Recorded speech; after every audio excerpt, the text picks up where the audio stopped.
Once upon a time, a youth was despised, chastised by his friends and school cause X he could not find, commas he could not identify. He was abandoned by men. Classmates they called him dull. For every exam he wrote had always ended up a 4. Then a day came, a letter arrived at his mother's residence that he was to be expelled from school, expelled.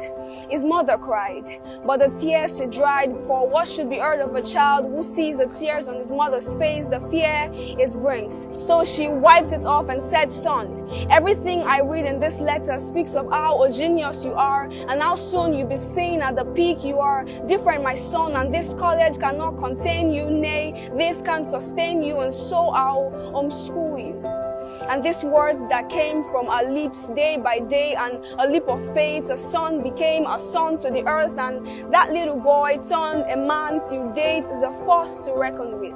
So friends, how much more when God speaks to your life, when He breathes on dead brains, when He awakens sleeping minds, how much more I ask?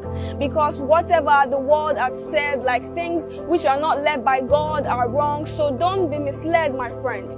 And when He says we are born to rule, when He says we're born to thrive, when He says we're born to overcome, these are God's word, and these are what are worth believing. So when you failed, God says sail. When you're sad, God says be rad. If you're in tears because of fear, He says fret not.